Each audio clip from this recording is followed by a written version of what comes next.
Hello and welcome to the Car Series, episode 3 from the GKC Resiliency Network. This is the inside, not in my car edition because, well, it's hot. I actually just came in from mowing and had to hop in the shower because, oh my goodness, it's getting to be summertime. So the Car Series is moving into the house, but the same format, about 15 minutes per episode is my objective, and just doing the same thing I've been doing. So last time I left with, I was talking about housing and things like that. One of the issues with renting, in my view, is that there is a lack of equity that you build up in the house. And that becomes very important to people later on in life. And if our goal is to provide people with housing, and then that's something that we have to address. And I've been thinking about it, and I think that I have come upon a solution. And this is just me kind of talking off the cuff, but I've been thinking of a way to do it without exposing people to larger issues. Essentially, when we buy a house, I want that property taken off the market pretty much for good, for as long as there's, a residence there. And the reason is because the point is to provide the community with housing, with affordable housing, much less expensive housing. And so we don't want to give up actual possession of the land, but we want to make sure that we're not harming people who live there by doing this. And I think there's a balance to be struck there. We're already talking about a calculation that in our view is equitable, that results in much lower rent than what people typically pay now for a house. And a part of that is going to go to property manager to pay somebody to actually do the stuff, and part of it goes to maintenance. Now we're buying the house, we're buying the land, the properties, with no debt. That's the goal. We take money that people pay, membership fees, buying stuff from our store, the services that we provide, member services such as a mailing address, and with scanning and emailing documents to you that come in the mail to us, things like that. Taking a good chunk of every payment made and putting it into a property purchase fund. We buy that property, and that property becomes its own unit within the organization. It's wholly the ownership lies with the organization, but we have individual shares that are not ownership, but they represent funds. As people pay rent, we have the property management fees that we subtract from that rent payment, and half of the amount. This is kind of what I've come up with, and I'm sure that there's gonna be negatives that people point out, and I want that because that's kind of me bouncing ideas around as I do this. But my proposal is that each property have a number of shares equal to its initial cost to the organization, and half of those shares are go to the company, and the other half are paid to the or are allocated to the person renting the space. Now, these are not things that are if they decide to leave, um, they can. We're not quite sure how to deal with that yet, but we're still working out the bugs on this. But say somebody stays there for 30 years, they paid all this money, and half of the money that they put in is if it's $150,000 property, they have 75,000 shares. Now that money, that rent money that they've been paying, that 75, that 50% share goes into an investment account. And that investment account, which would be a stable kind of thing, maybe an S&P index fund or something like that, it grows. And they can use that money. The assets in that fund, they can borrow against. Just like with a HELOC or something like that. The only thing is that the organization extends them the loan. They're not going to a bank. They're not going to, anything like that. But what it does is it allows them to tap into the kind of somewhat the equivalent of equity. I hate to use that term because they're not actually acquiring ownership of it, but basically half of the rent that they're paying gets put into an investment fund that can be used by them, that maybe for retirement or to pay off if the fund pays more and more. If the fund ends up generating enough income to pay the rent, then they don't have to pay rent anymore. They've essentially bought the house because the income from the investments that have built up are now paying their rent, which gives a lot of the same, which means that we can give people a lot of the same benefits of home ownership without actually letting go of the property. Now, obviously, this involves quite a bit of trust, right?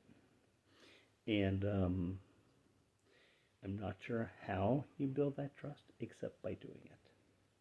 But that's kind of what I'm looking at. I've been bouncing this idea around, and there's other questions that need to be answered.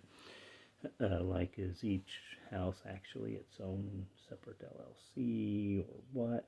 We haven't answered all the questions yet, but we also don't have the money to buy a house yet. So we have a little bit of time to work out the kinks. But I thought that it would be good to share with you what exactly we're doing with this. It's not just a matter of, we're buying a house, we're, going to be renting it out, blah, blah, blah, blah, blah, blah. We're trying to help people with financial stability for life to the greatest extent that we can. And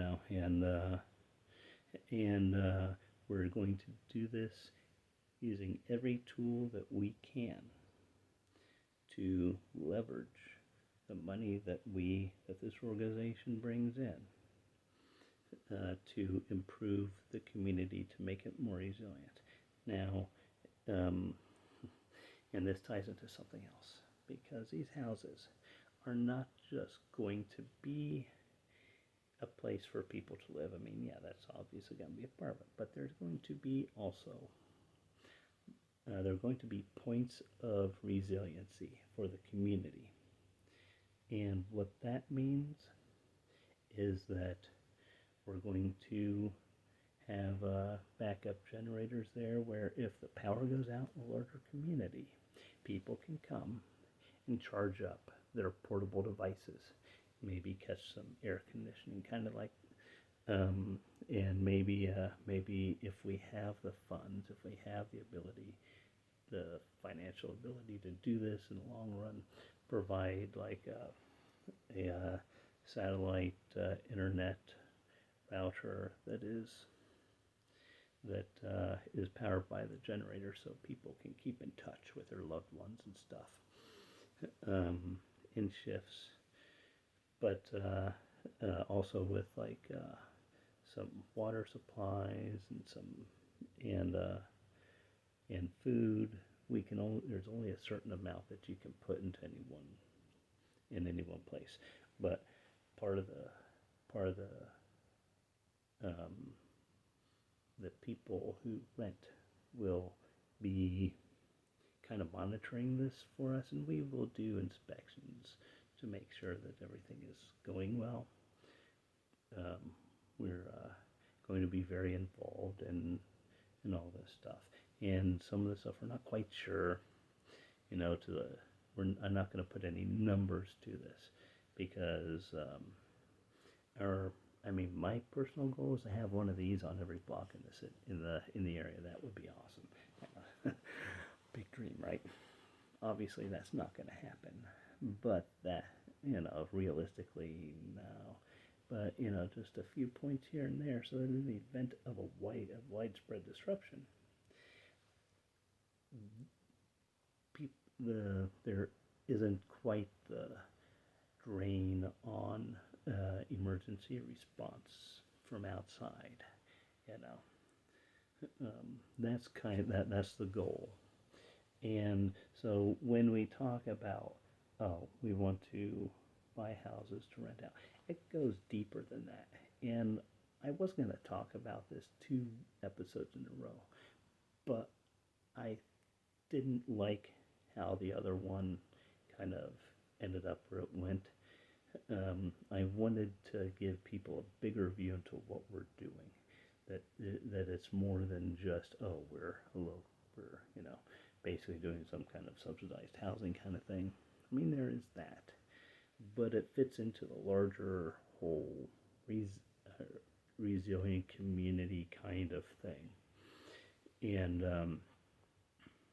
that's kind of the trying to condense these things down into bite-sized videos instead of like a 5,000-page manual is kind of tricky because everything is interrelated when you're talking about resiliency, food and water and power and all this stuff. And it's not like we can like suddenly replace public utilities or anything like that. This is for emergency short-term stuff, like a week or 2 weeks of stuff to help people in that immediate area. But